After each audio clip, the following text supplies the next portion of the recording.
Итак, друзья, мы в финале. Right, friends, we are nearing the final part of our podcast. We have had 9 very interesting, very diverse, yet holistic conversations. We looked at the prospects for the development of humans and mankind. We talked about the future and the present. And in the past, obviously, we seem to have concluded that the process of technological revolution, in the words of one statesman, is a permanent revolution.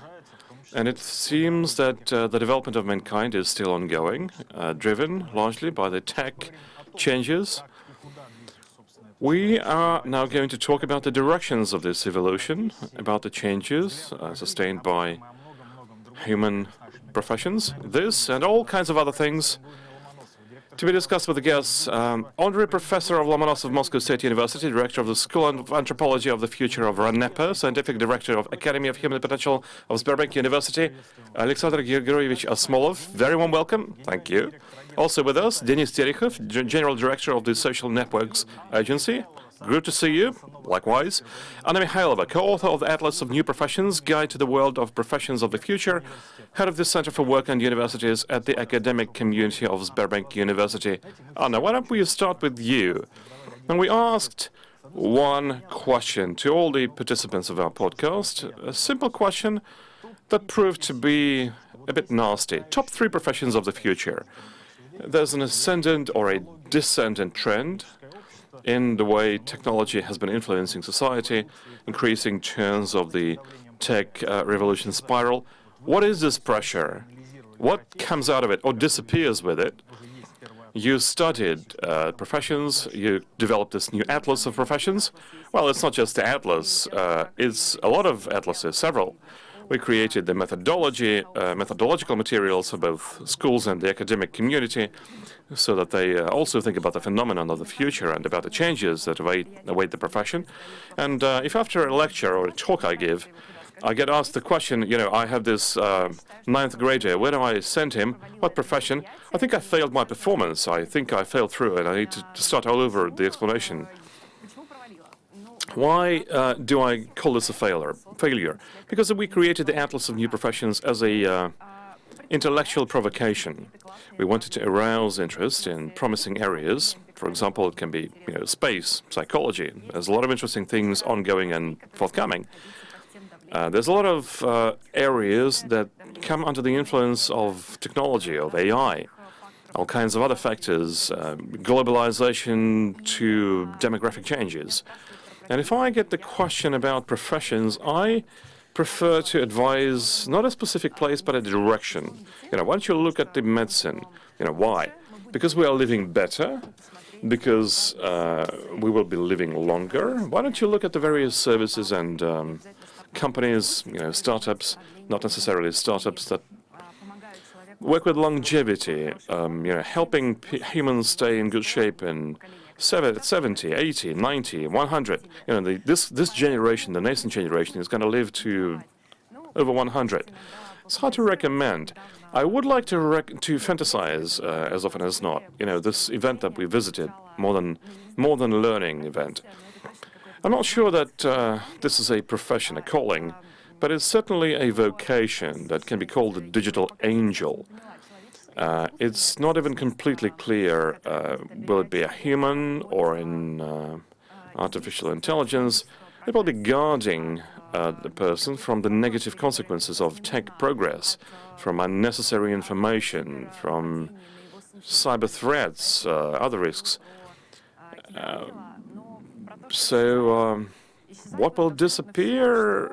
Pretty much everything will disappear if it can be automated. If there's an algorithm, 1, 2, 3, 4, 5, you are doomed as a profession. You have to look something else. Well, you started off a provocation. You went the path of a trickster, because pretty much everything so far has proven to lend itself to automation. Some big elements of algorithms, digital angel or demon, as Denis Terekhov has advocated. Alexander Grigorьevich, at the end of the day, we have argued long and hard with all kinds of participants, psychologists, agronomists, medics, environmentalists, just how material is this how radical is this impact of AI on us? How dramatically has it been changing us? How much of a definitive factor is it for the future of humans? What's your vision here? AI and humans, is that cooperation, is that symbiosis, or perhaps some see a threat on the part of AI, this lord of the world? You know, there is this effect of the edge. The first and the last words are the best remembered. You are definitely right in saying that when we discuss AI, you know, two worldviews collide. One worldview presented to us by H.G. Wells in The War of the Worlds, and the other was presented by the unique master Isaac Asimov in I, Robot. On the one hand is the War of the Worlds, you know, the appearance of the otherworldly reason is a huge force that might enslave us one way or another. On the other hand, what is AI? It's a pet. It is a pet that will expand our own capabilities. You know, Anichka has mentioned it. In the words of Dmitry Ushakov, director of the Institute of Psychology of the Russian Academy of Sciences, it might be a digital angel that will protect you. There will be a lot of changes. But in your question, the main thing for me is this. Whenever someone asks me, whenever someone provokes me into answering the question about the professions of the future, I always answer, it's very dangerous to be a Cassandra. You know, I tend to be therapeutical about any Cassandra person. So I'll say this. The gift of AI is in that it is increasingly enabling us to open the human element in humans and see the professions that do not lend themselves to algorithmicization. Just think of it. I think there's going to be increasing demand for being a human. There'll be increasing demand for those that create assistance for humans, intermediaries. The development of assistants, the development of intermediaries will be one of the main professions. Someone who's in love with AI. The second profession, that's the negotiator. This will be one of the most difficult and important professions on the world. This ability to enter a contract is going to be the key competence where we are simply bad. And finally, let me just draw the attention to myself. It is going to be an anthropologist. Someone who assesses the tech risks and other risks of technology. Someone who helps us to avoid falling ill with the Oppenheimer-Sakharov effect, when discoveries created for the benefit turn into a threat. This is going to be one of the highest demand for this profession. Well, sir, it looks like you calmed me down. I'm not going to be out of work as negotiator. Yeah, I see a lot of potential for you. Well, this is not the only diagnosis you can hand to me. I'm going to get back to you on H.G. Wells a little later from a slightly different angle. Now, Alexander Grigorievich has been saying nice things about those nice AI assistants. You know, pets. Everyone is going to be customizing this pet to his or her liking. You seem to be wishing to create a digital boss, a digital supervisor. Why would anyone need it? A presenter, a businessman, a PR man? Why have it? You are a presenter, a businessman, and a PR man. You've done a lot of things. Why would you need a business and AI lord? Well, I'm a bit more cynical than my co-participants. I think we are the pets, not AI as a pet.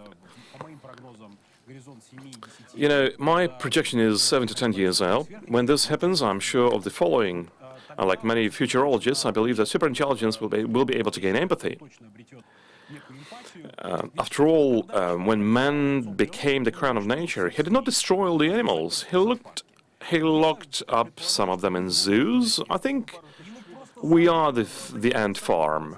That was not done for spite. I think AI is just going to observe us. We are going to be the pets if we have not yet become the pets. I've got this horrible version. I know the exact date when AI, if has not started working with us, managing us. It was the grand dress rehearsal. That was the 9th of March 2020, when most of the world's airports were closed and the borders in most of the countries. People cannot agree on a lot of trifles.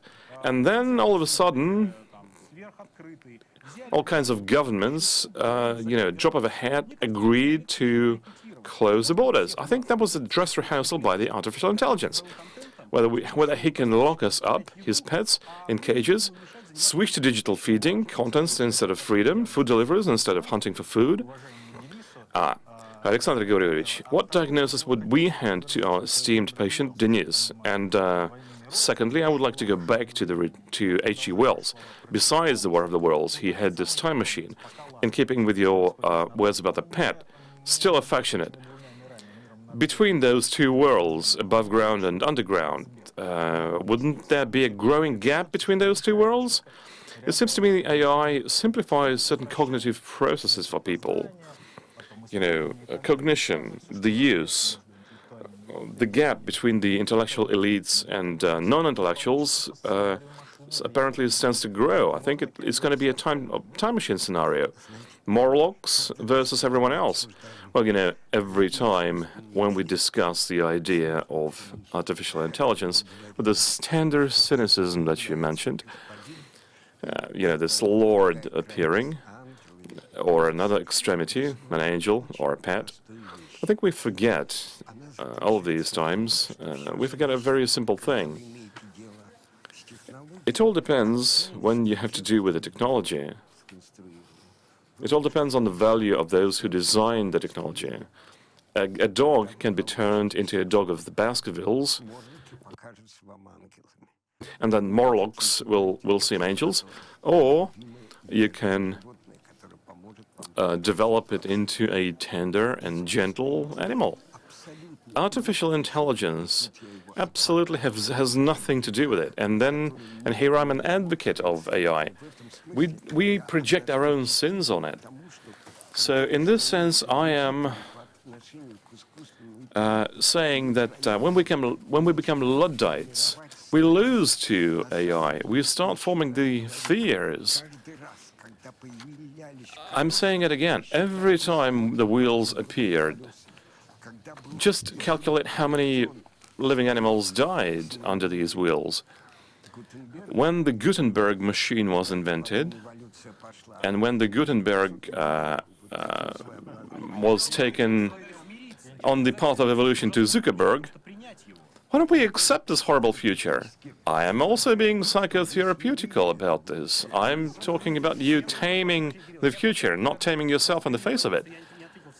Well, everyone answered the question about the professions. I did not. I think going forward, we're going to revert to the old professions of, potter, a rewriter of books by hand. I think it's going to be renewed respect for manual professions. People will be doing certain things with their hands, grow carrots, do some carpenting, and that's going to be the joy, because robots will be doing everything for us, and we will be enjoying ourselves, enjoying ourselves with art or with handicrafts.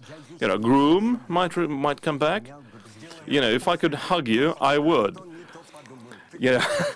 I might be misinterpreted, but yeah, we can do this after the session.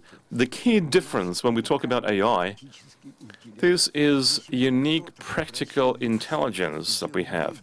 If someone asked the lefty to create a business plan for,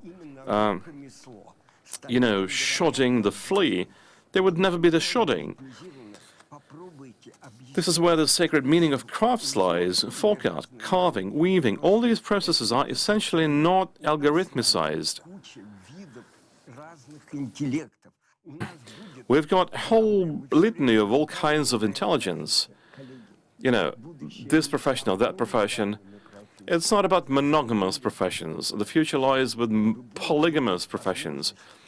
In the future, you will be able to play the solitaire games with all kinds of roles.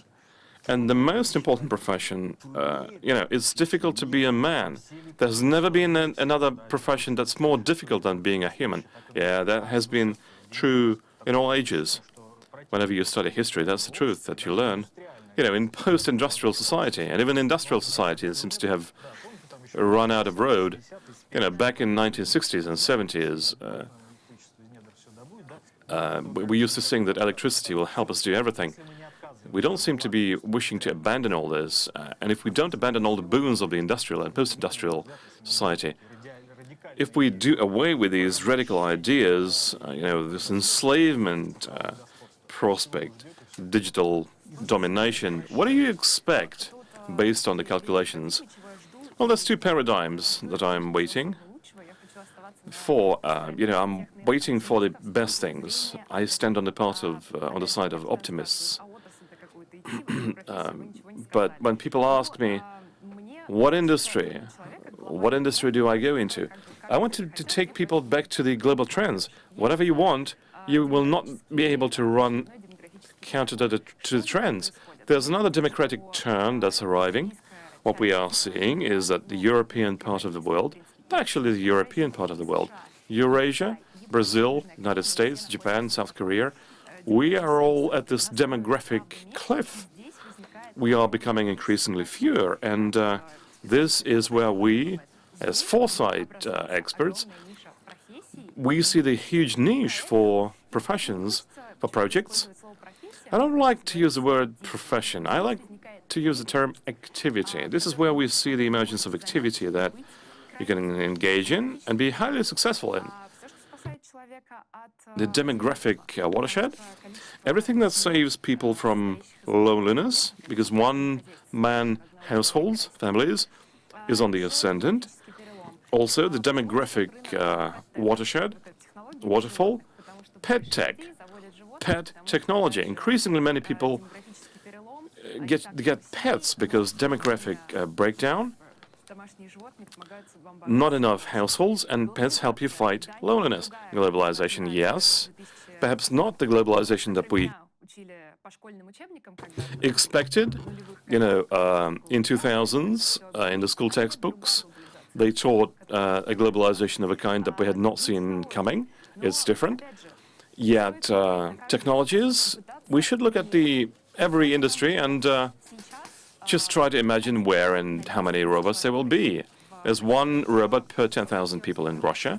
On all the industries, one per 10,000. That's very little. In South Korea, that's one per 10. One robot per 10 people. Look at this and look at how you're going to find the common ground with AI or the robot or whatever.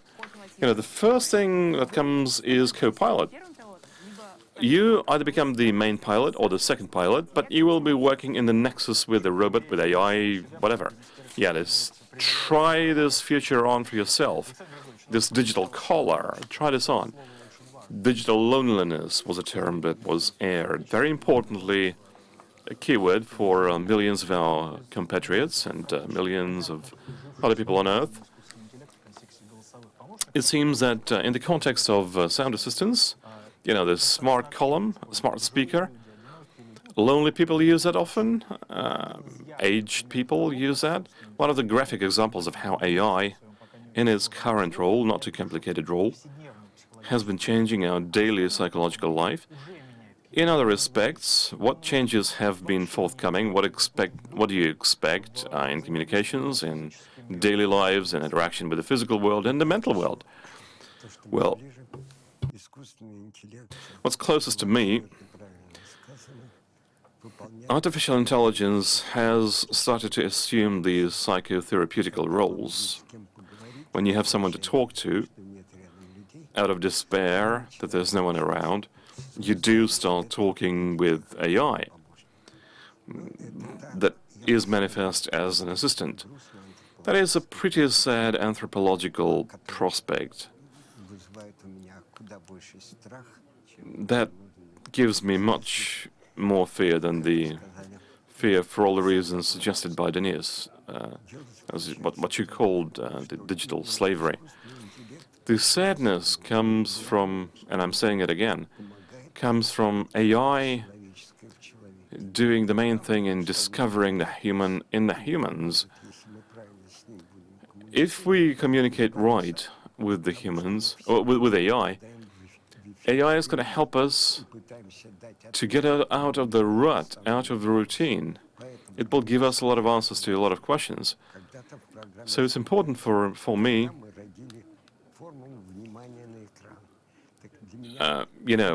remember this TV broadcast that focused all the attention on the screen. The future lies not with the professions, as Anya has said. It's about the choice of activity.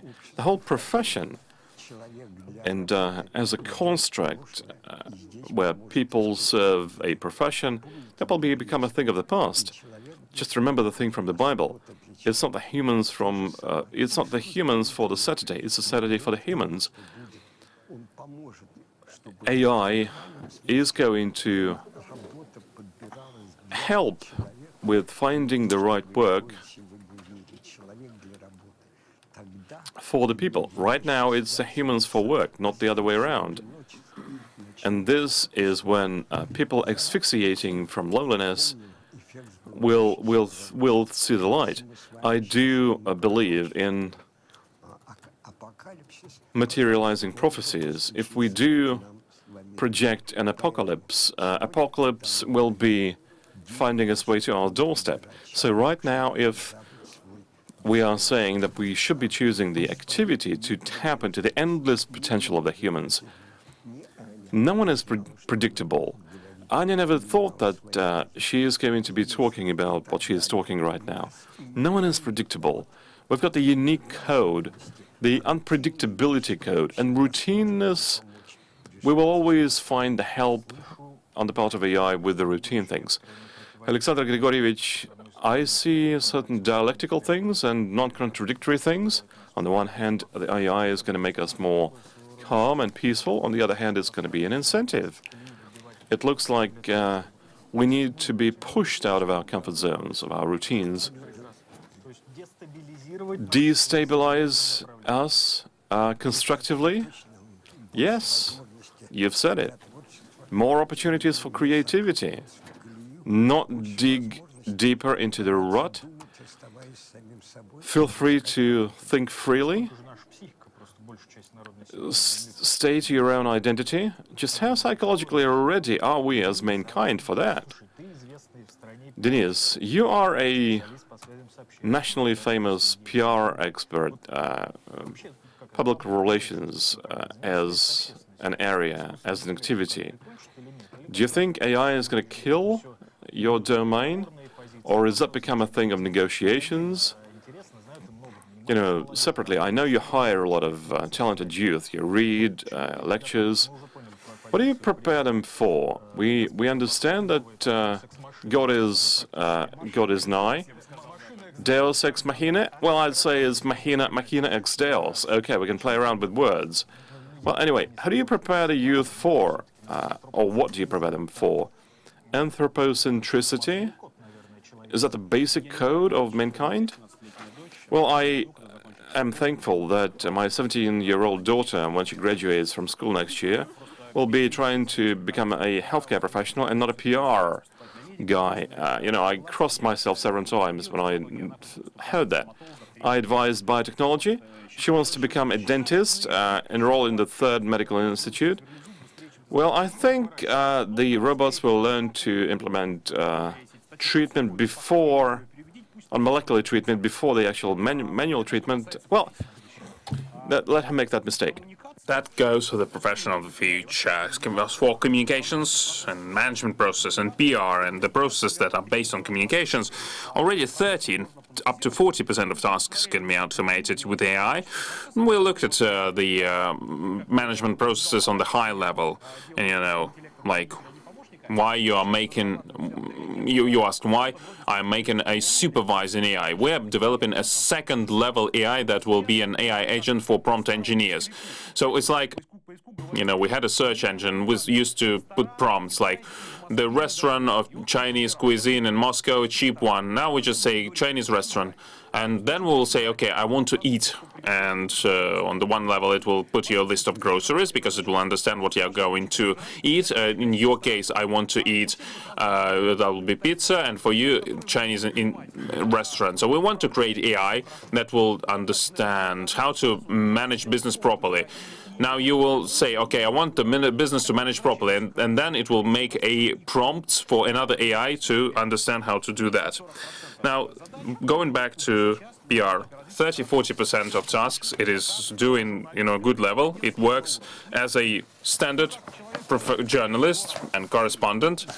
Not like you, but but someone who is pretty good. Yeah, that's true. And so it can work with big data and analysis better than any sociologist of the highest level. With Valery Fedorov, we discussed the idea, like the focus group work ends, and in 10-15 seconds, it gives you the report. So because it listens to everything in real time. So because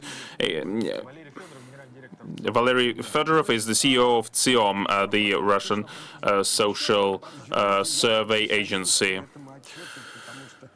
Well, the reports generated by analysts and the reports generated by AI will remove the big picture for the action plan for Valery Fedorov.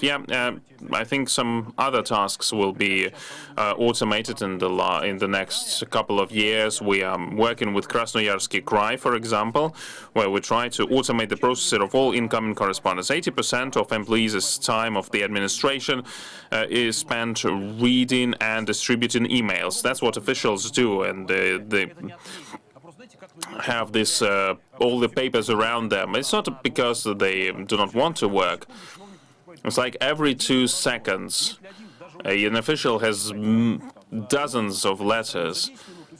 He might read 10 pages in 10 minutes, but the AI will read thousands of pages in a second and distribute the letters to the necessary departments and ministries, like this letter to this Ministry of Sport, that to this Ministry of Justice or Social Development. So the local regional service can be used, and you can build this model in any regional data center or in any region, and the security issues are addressed in a second. Some GR problems or other delicate issues will not be automated soon, maybe never. But I will tell you how AI will help us here. In 10-15 years, it's very likely that if I want to discuss something with Kirill, I am going to discuss that with my digital assistant, then it will discuss that with Kirill's digital assistant 1 second, and then his digital assistant will tell me what we have actually talked about, and maybe we'll have some time to just smile at each other in video chat. Maybe we won't need even that. Well, as soon as you start communicating like that with the AI assistant, I'll just ban you, because why do we need to communicate at all? And I think I'm quite concerned about that thing that I want to eat, and it gives you the restaurant. This black choice kind of gives you it chooses for you, and I don't like that. Maybe it knows something about me that I don't want it to be put out. There's a challenge right now on Twitter. Users ask AI, tell me what I do not know about myself. In a sense, Denis, this is the similar thing of what do I want to eat. You can put this question to some AI assistant and you may find out something unexpected.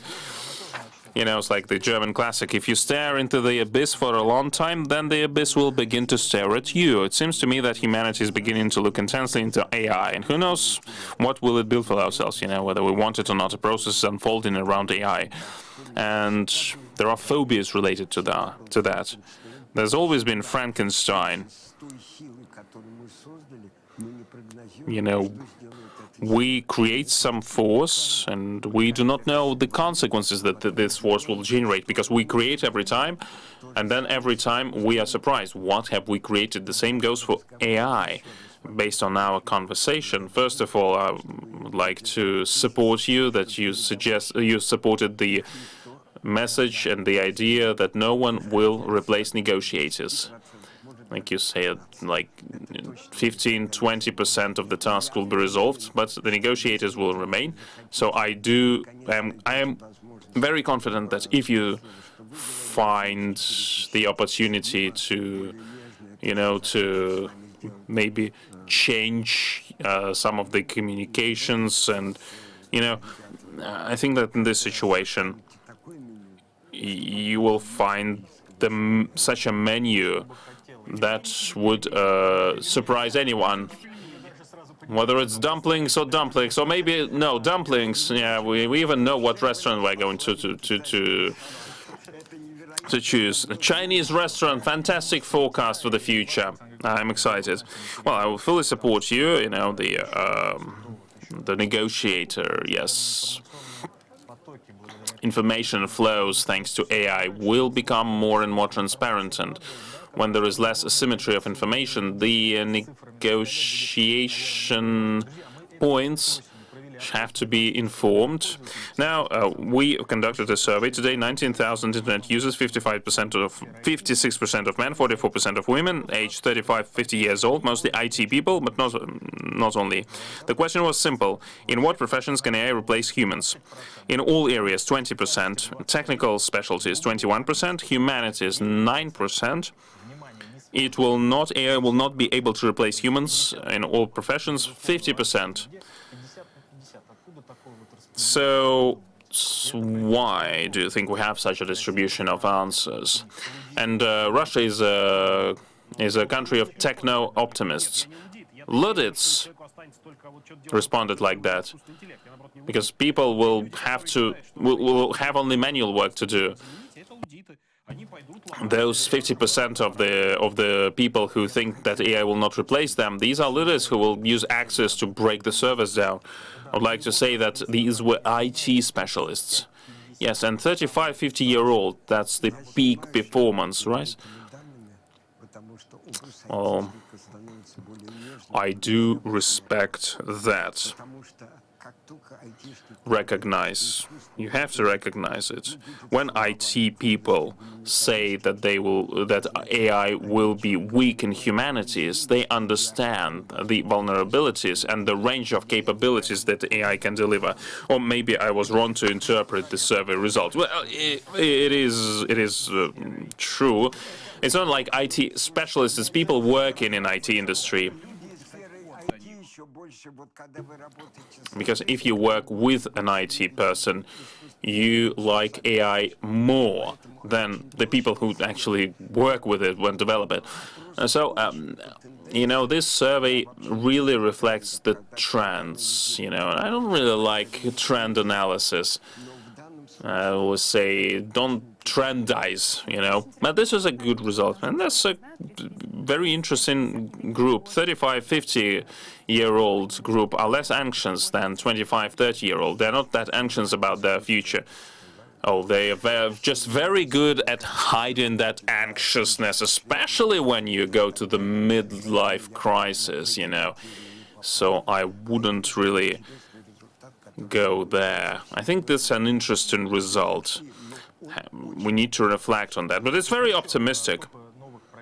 Another top professions from our previous talks, we had 9 surveys, and the most in-demand professions of the future related to AI development: oceanology, cyber, water, underwater work, the developer of personal implants, gerontologist, architect, and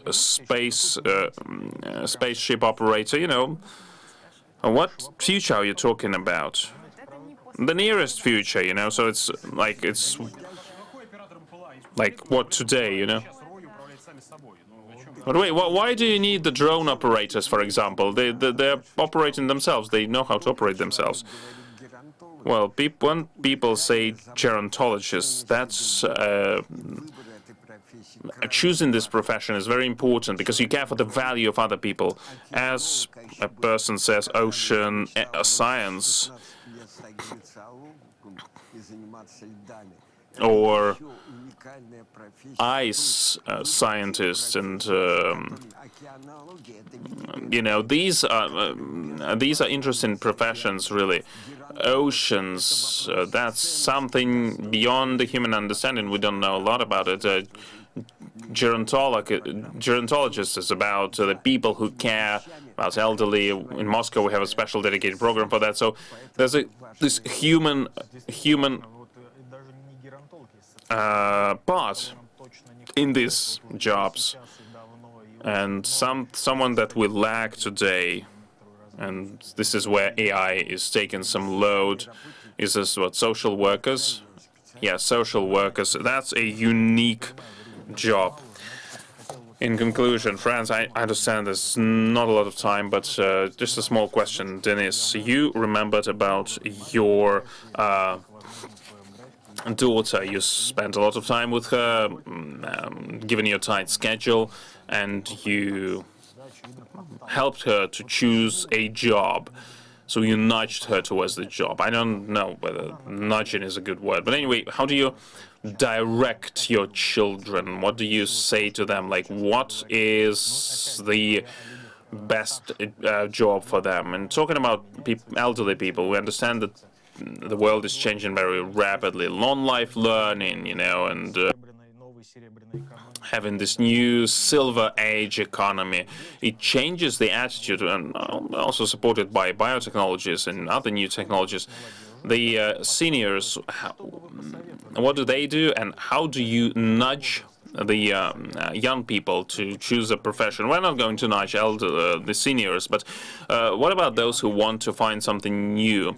Some very simple pieces of advice. Fitness as a business was started at the start of the 20th century because people who worked 6 days a week didn't even think about lifting weights. But now I give AI to write text, although I think I'm a pretty good writer. But because I'm not afraid to become dumb.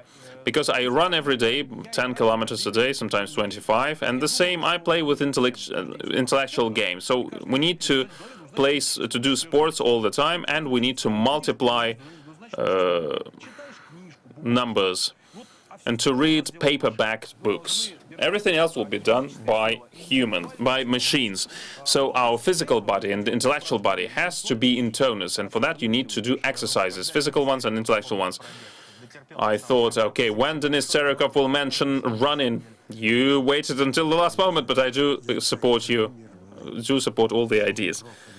Well, I am someone who was traumatized by the word professional orientation, I had a dissertation once I had to review. It was called orienting kids in a nursery school to work in mining. I think no artificial. Сегодня я травмирован этим с утра, потому что обсуждался вопрос, как вести профсамоопределение в ЕГЭ и выдавать такое клеймо, на что ты способен. Я сказал, что более страшного сна никто не может придумать. А ответ следующий. Был такой замечательный, есть писатель-фантаст Нил Гейман. И есть, кстати, да. И есть, да. И когда-то наши китайские друзья, про китайцев вы говорили сегодня не раз, люди мудрые, попросили узнать, к чему готовились менеджеры ведущих мировых компаний. Microsoft, IBM и многие другие. Он опросил этих менеджеров, что они читали в 14-15 лет. И получил ответ, что лучшие менеджеры прежде всего читали того же Азимова, того же Брэдбери. Мы читали Стругацких, поэтому хотите, чтобы дети были готовы. So if you want your children to be prepared for the future, the sci-fi books and fairy tales are the books to select, because those who know the formula of fairy tales, like going somewhere for some reason and finding something you don't know about, and those who have more linear thinking, they will orient children in the nursery schools to work in the mines. Yeah. Yes, and then they will read a fairy tale and their life will never be the same again. I'm sorry, I have a new book right now.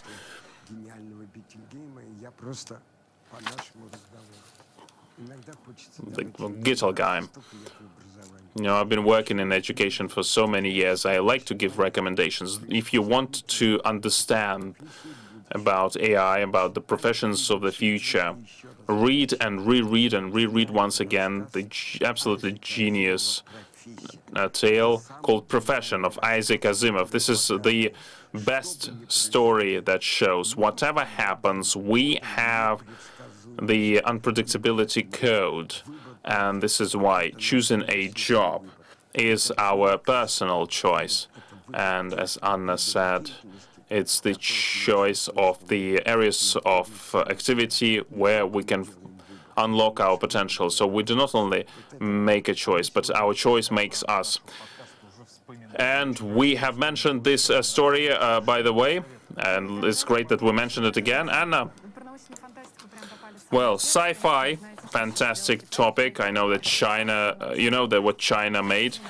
China translated all our sci-fi books, implemented them in schools, and they created their own school of sci-fi. That's absolutely crazy what they've done, you know, because we are focusing on some technical things, and China develops a school of science fiction.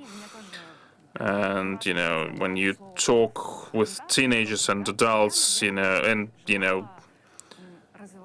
and with kids, it's I really cringe at the word professional orientation.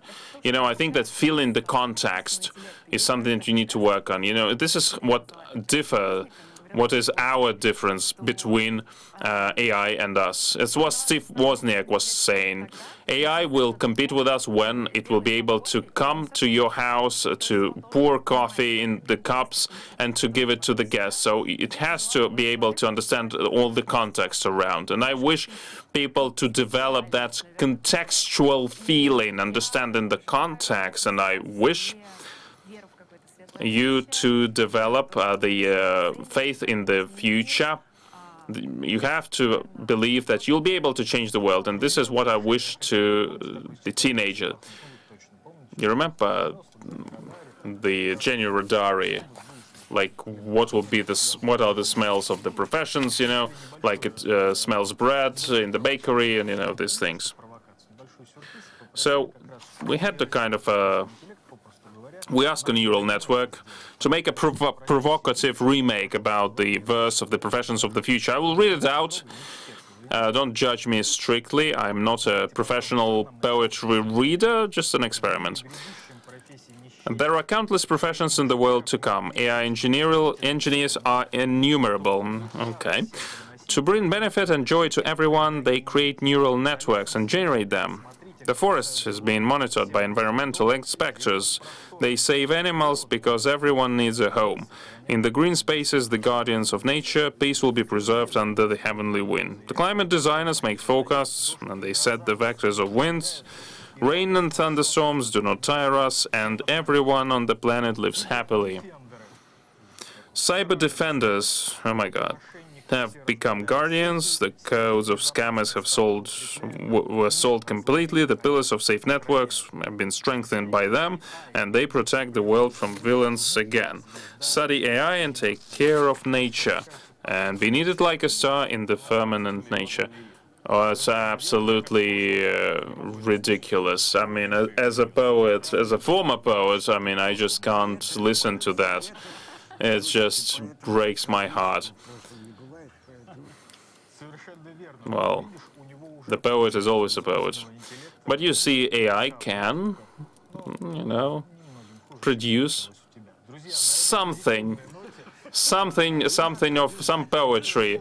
It's a little bit worse than you produced. Just kidding, obviously, Denis. Great talent here.